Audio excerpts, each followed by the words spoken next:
JFK's relationship with Scotland. After that, Alex Salmond gives his final speech as First Minister of Scotland. House Assistant Minority Leader James Clyburn says Democrats lost the midterm elections because they spent the time apologizing for being a Democrat. During a speech at the National Press Club, he said the Democrats should be proud to be the party of the little guy. He also said he supports President Obama's use of executive action on immigration, comparing it to Lincoln's Emancipation Proclamation. Representative Clyburn is the third-ranking Democratic member in the House, a primary liaison to the White House, and the highest-ranking African-American member of Congress. This is about 25 minutes.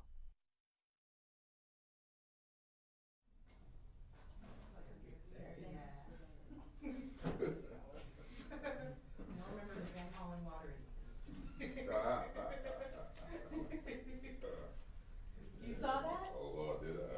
That was me. That was you? That was me. What happened? I had to steal Chris Van Hollen's water from off the podium because CNN was telling me it was ruining the shot. Oh.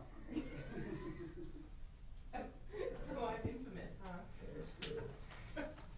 It's not going to compare to when I knocked the sign down right in front of C-SPAN walking in front of McCaffrey. We should do it. Okay, let's do it. Okay, so we're going to start now. Hi, I'm Bob Weiner. I'm the Newsmakers Committees of the National Press Club's event coordinator for this wonderful event today. Welcome to the National Press Club, the world's leading organization for journalists and where news happens. Today, we welcome an old friend, Congressman Jim Clyburn, the House Assistant Minority Leader, who will discuss governing and the issues in the post-midterms environment. Congressman Clyburn was just elected by the Democratic caucus as the Assistant Minority Leader again. For the, how many times now, Jim? Third time, great. President Barack Obama has said that Congressman Clyburn is one of a handful of people who, when they speak, the entire Congress listens. As Assistant Democratic Leader, Clyburn is one of the Democratic caucus's primary liaisons to the White House. He plays a prominent role in messaging and outreach. Congressman Clyburn is the nation's highest-ranking African-American member of Congress. He represents the 6th District of South Carolina. When he came to Congress in 1993, he was elected co-president of his freshman class and rose through the leadership ranks rapidly. He was elected chairman of the Congressional Black Caucus in 1999, and he built a reputation as a leader and consensus builder. He was elected House Democratic Caucus vice chair in 2002 in a three-way race, and 3 years later was unanimously elected chair of the Democratic Caucus. When Democrats regained the House majority in 2006, Congressman Clyburn was elevated by his colleagues to House Majority Whip. Congressman Clyburn was elected president of his NAACP youth chapter when he was 12 years old, helped organize many civil rights marches and demonstrations as a student leader at South Carolina State College, and met his wife Emily in jail during one of his incarcerations. I hope you'll tell us more on that story. Well, C-SPAN and others have asked what news will be made. In addition to governing and the issues in the post-midterms environment, Jim will, of course, answer the questions about what's going to happen on the immigration order. The health care law, will it be tweaked? Will it stay? What will happen to it? Will there be a shutdown threat, government financial threats, and impeachment? And why did the Democrats lose, and what's the prognosis for the future? So I'd like to introduce, all in the space of an hour. I'd like to introduce my wife, Pat, who puts up with all this organizing work that we do, Dr. Patricia Berg, Rebecca Vanderlyn. Rebecca will take the mic to the audience so that they will be able to answer questions. Since we promised C-SPAN we'd have an audience mic, so we will. Florian Promer. Florian, raise your hand. Evan Baumel, Joseph Abay, and our new intern, Autumn Kelly. Okay. And I want to thank your staff, Jim. Yebby Yelberton, is that his name? And your scheduling staff, and Patrick Devlin, your communications director. And so we will get underway. Jim will present a speech. He'll talk for maybe, I guess we're going to make it now 15 minutes so we can get a couple questions in. But Jim, go ahead and take it away. Sure. Thank you very much, Bob. Pat, thank you for your long friendship. Bob and I go back to our young Democrat days when both of us had hair. and I was about 40 pounds smaller. He kept his weight. The bells just rang, so we're going to truncate this quite a bit, and I'll answer any questions. So I'm not going to get into the speech I had planned. Let me take first the most current thing, immigration. We did have a dinner with the president last night, and we discussed the executive order that is going to be issued, signed sometimes tonight or tomorrow. He will speak to the nation tonight about it, and I think he takes off for Nevada tomorrow to discuss exactly what it's all about. Now, many of you may know that I have for several years now been urging the president to use his executive authority to deal with immigration as well as with the debt limit. You may recall the deal on the debt limit was something I did not particularly like. I didn't like him being held up, the country being threatened, and I thought that he should use his executive authority. Now, there are a lot of people who debate whether or not that's beyond the law, and we've been hearing all of these discussions even this morning about the lawlessness. Well, let me tell you something. When Abraham Lincoln issued the Emancipation Proclamation, he was going beyond the law because the law mandated slavery. And by executive order, he got rid of slavery. Now, the big debate over the movie Lincoln was all about whether or not, after the presidency was over, whether or not we would have an amendment to the Constitution to maintain freedom for slaves because the executive order would die with the president. So the fight was not over outlawing slavery. The fight was over putting it in the Constitution. Let's look at someone like more current, Truman. The Congress did not get rid of segregation in the armed services. Franklin Roosevelt wouldn't do it. But when Truman became president over an incident, Isaac Woodard down in my state, an incident of a gentleman returning from World War II, going home, and being arrested, beaten by the sheriff and his deputies, and blinded. Truman saw that, and he decided that he would use his executive authority to outlaw such stuff and to integrate the armed services. That's how the armed services got integrated. And so I'm pleased that the president is moving on this. He will take his place alongside Abraham Lincoln and Harry Truman and many others in using the executive order to do big things. Now, are we going to have a government shutdown? I hope not. Will there be rumors of it? The rumors have already started. In fact, I saw a headline this morning where the senior senator from my state is asking his people to stop talking about impeachment. The fact of the matter is they're discussing it, and I have always maintained that there's an element within the Republican Party who would love to see this president go down in history with an asterisk next to his name. And that is what this is all about. There are going to be lawsuits. What president hadn't been sued? All of this high-level discussions of a lawsuit is all about driving a narrative more than doing what they have the authority to do. I used to run a state agency. I can't tell you how many times I was sued.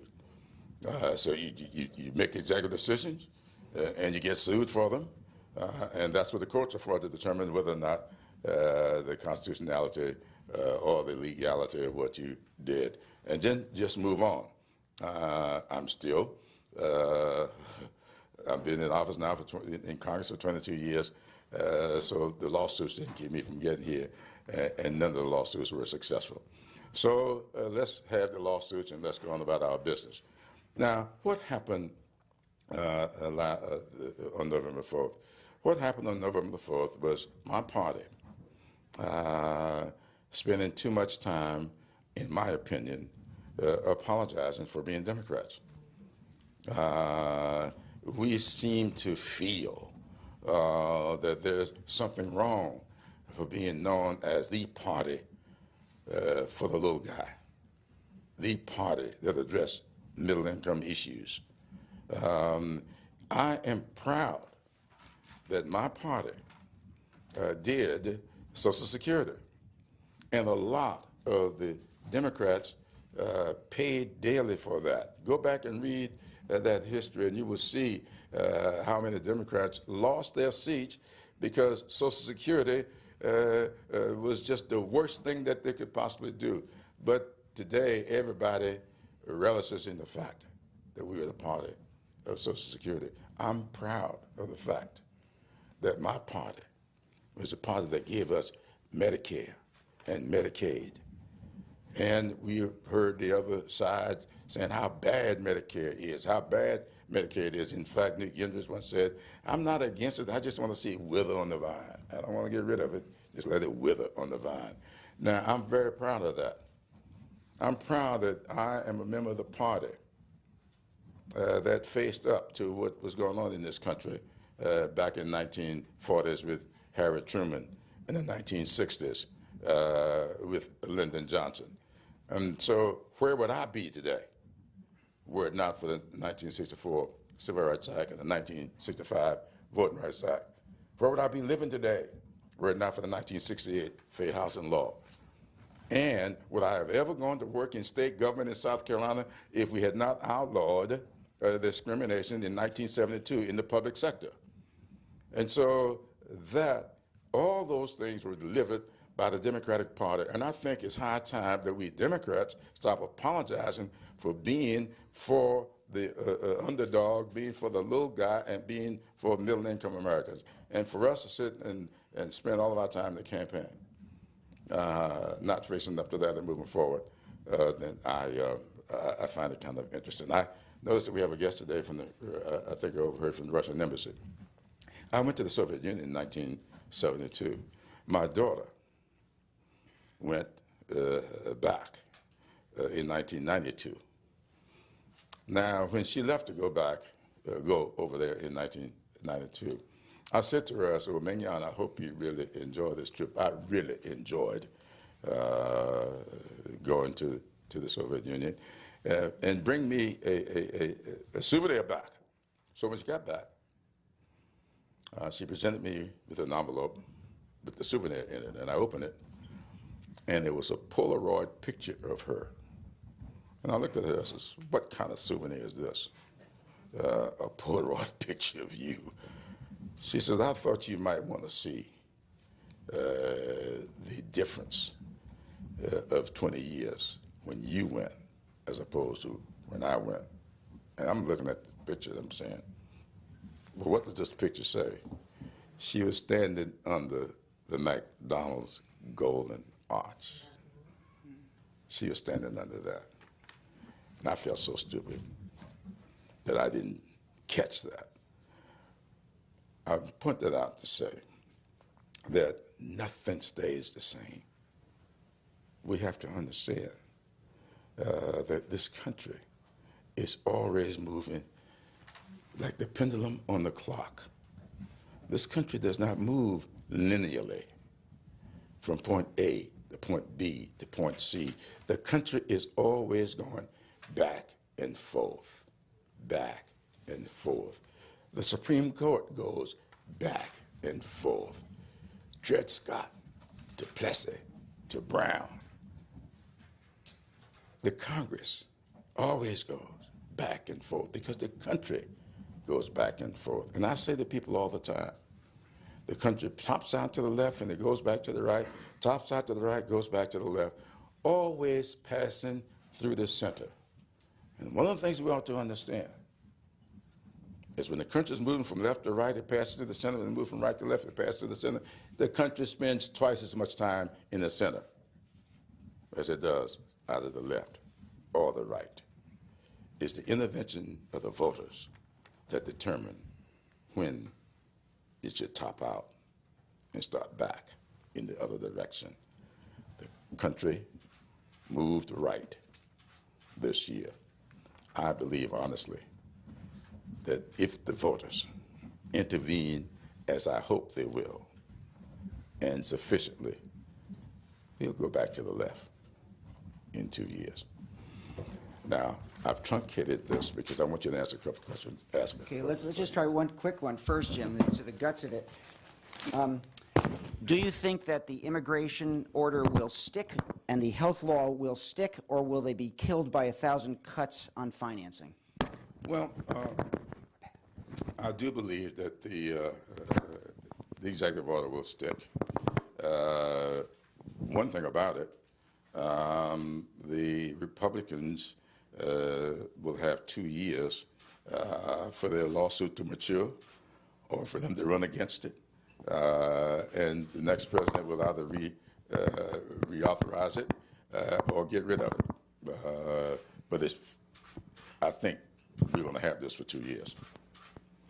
Now, as far as the health care law needs to be tweaked. Remember, I just laid out a litany of things. When the Civil Rights Act, and I called the health care law the Civil Rights Act of the 21st century.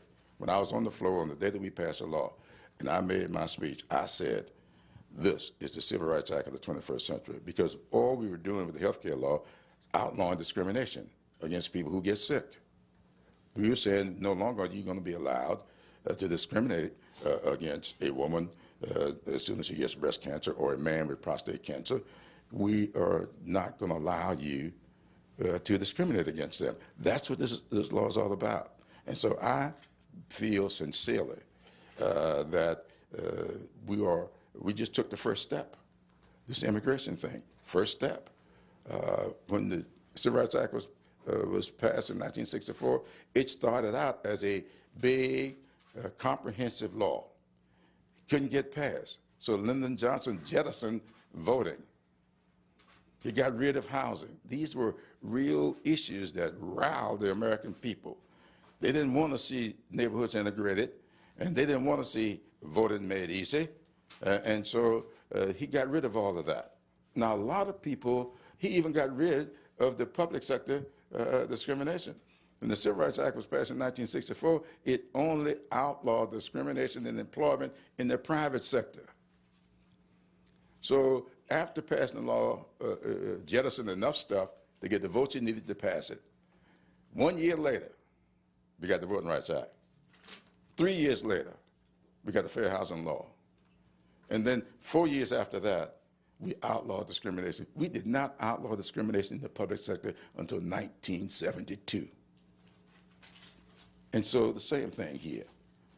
When I first said that this law must be done in such a way that they can be implemented incrementally, a lot of my friends on the left castigated me, even had people come to my office, demonstrating in front of my office.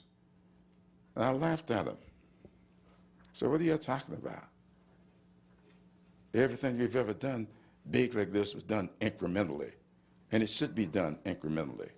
We need to honor the fact that you should not bite off more than you can chew, as my grandma would say. Okay, maybe one or two questions, and then Rebecca, run with the mic.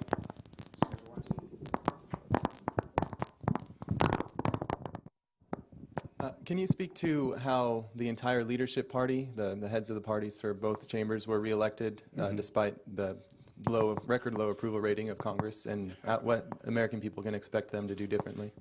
Well, the record low approval rating came of the Republican Congress. You see, even though everybody was rated pretty low, we were significantly above. Democrats were significantly above the Republicans. But let me say this in terms of leadership. You know, my dad used to tell me all the time, son, experience is the best teacher. I just recently published my memoirs, and by the way, Amazon.com gives it 5 stars. And I call it Blessed Experiences. There's this lady who got her copies back there. What I said in that book is all of my experiences have not been pleasant, but all of them I consider to be blessings. Sometimes you have to look back on the blessings to see it. Now, one of the things we just did on our side of the aisle, we are blending the old with the new, and I put myself among the old.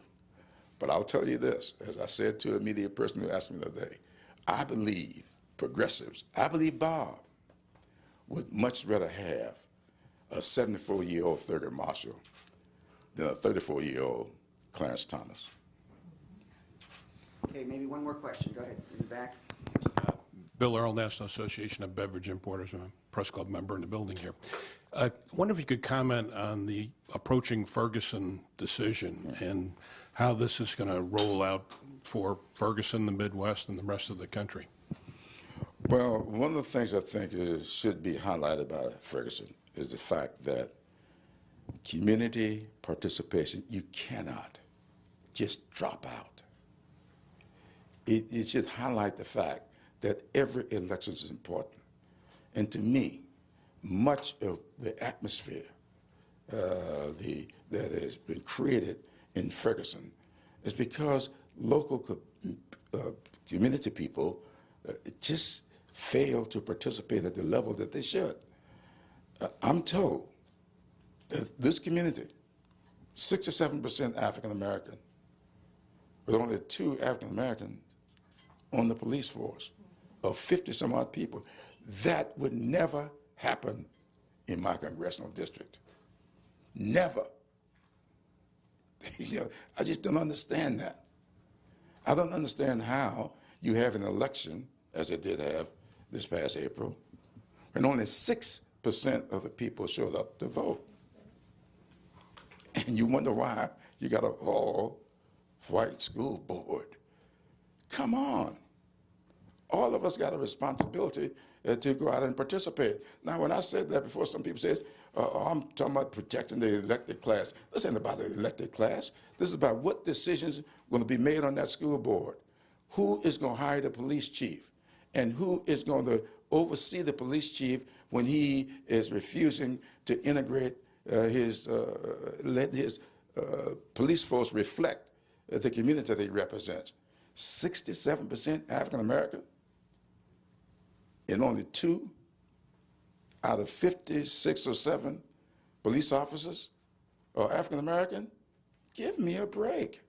There's something wrong with that. So I believe this highlights the fact that you just can't vote when there's a presidential election, because no president goes to your school board meeting.